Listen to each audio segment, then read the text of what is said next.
Hey everyone, Tyler Parsons again with ParsonsGolfPerformance.com. Today repping some Killing Golf t-shirts here. But what we're going to do is I want to look at myofascial release and some different things you can do.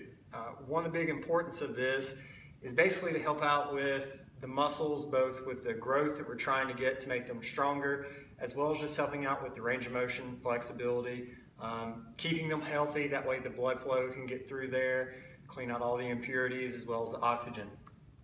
There's going to be different ways that we can do this, okay?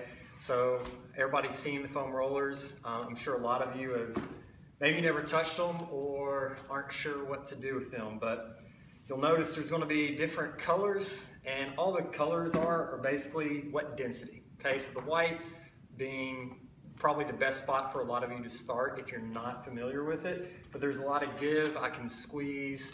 It's still not going to feel great on some certain spots where we have some trigger points and everything, but again, a good starting point.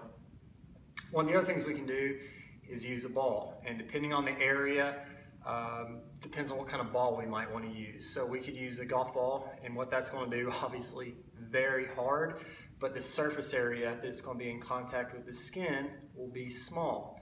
The smaller the surface area, the more it's digging down in there. With a tennis ball, obviously it's squishy, we have some give so we can get onto some spots, bigger surface area.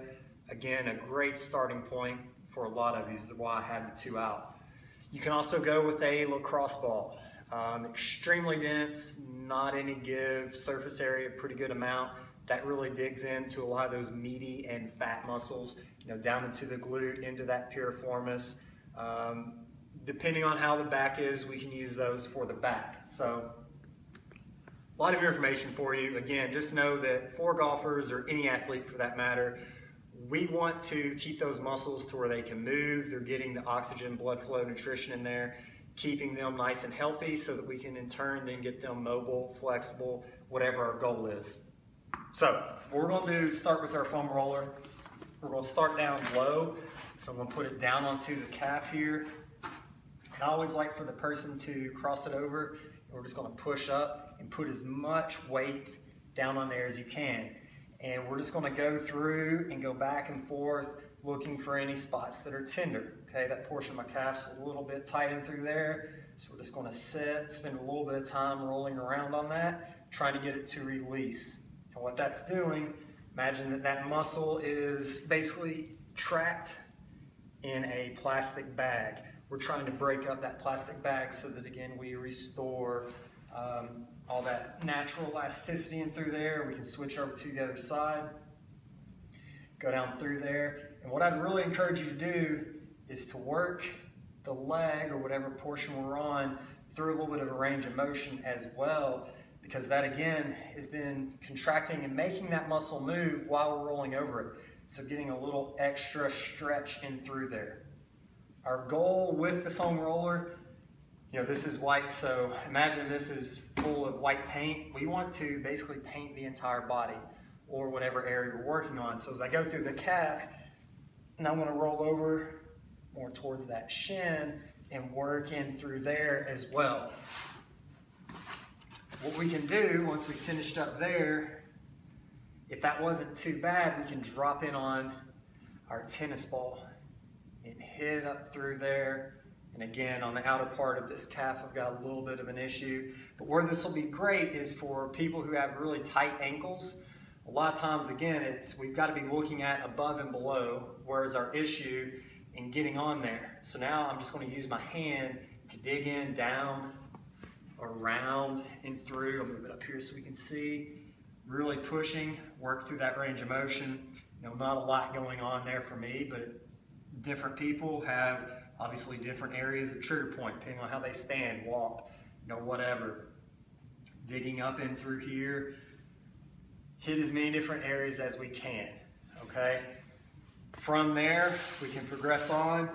We're going to be working up in through our TFL, down into that IT band that everybody loves so much to roll on. Pretty tender in through there, just down. And again, so up high, I spend a lot of time training as well as stretching out that area. Feels actually pretty good up and through there. But as I get down closer and closer to that knee and I start hitting that IT band, not as enjoyable, okay? And this is where I'll sometimes even bend that leg as I'm going through. Go on and roll it over, and we'll switch legs just so you can see. Hit up that quad. If you want to stretch that quad in through there and roll out as well, okay? Now, one of the big areas with that quad that we definitely want to hit is going to be on this adductor in here. So what we'll do is we'll put this out at an angle. I'm just going to sit down onto that and go up. And you can play around with the height that that leg is. So as I bring my knee up higher, it gets easier to go up next to that groin and get in through there. And I'm just rolling around. Again, put as much weight as you can tolerate on there. Back down pretty close to that knee. That's starting to light up pretty good for me. And we're just continuing on, okay?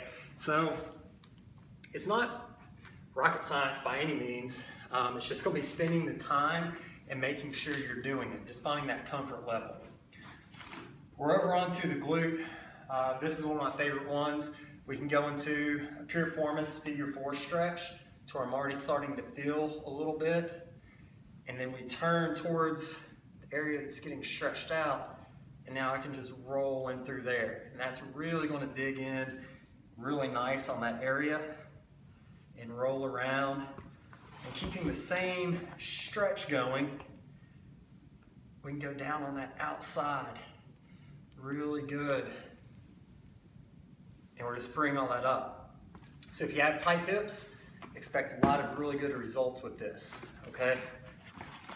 We'll go over to our back. Nice full extension. And you can either roll down through here, but what I found to be a little bit better and a little bit more aggressive in terms of making progress is hitting each one, going down, coming back up, rolling down a little bit, and just working through the spine that way, okay? And then we're over to our lats. I've got this arm up. You can pin it and stretch to here, even better. Hammering that out, get into that rear delt as well. Roll over a little bit towards that serratus, hit in there. And a lot of you are going to have a lot of issues up and under near that armpit. But roll that out, get as much movement back in through there. Obviously we do both sides. And we're going to flip over onto the front. And now we're going to get up into that pec major, minor, freeing that up. This one doesn't work as well because we can't put as much weight on it. Go just a little bit for you. But get that arm in through there and lean onto it and just roll around. And you can play around with where that arm is because depending on how high or low we have it, that one's going to be pretty tight in there for me. And then you just see I'm sort of just sitting up. So there's no right or wrong, but play around. Whenever you start to find an area that's a little uncomfortable, try to move and dig a little bit more, see if you can make it worse. I know that's obviously sounds a little crazy, but we're trying to make progress. Just do it to your own pain level threshold. Same thing with the ball though. You know, if we want to really dig in deep on that piriformis, we can just sit on it through here and roll around. One of the really good things that I like to do for erectors and into the back, get two, whether it's tennis ball, lacrosse, whatever, take them together to create that peanut and basically lay on that and let that roll up on the outer part of the spine on those erectors and really get all that freed up.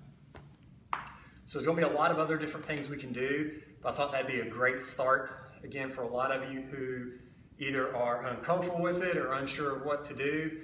Definitely going to help you get those muscles back, restoring more full range of motion, getting them healthier, and getting you ready to start stretching so that you're getting the most out of that to help improve that game. Check back often and make sure that you subscribe. If you haven't already, follow me on Twitter and just started up an Instagram, so be on the lookout for some hopefully fun and cool pictures from there as well. Thanks.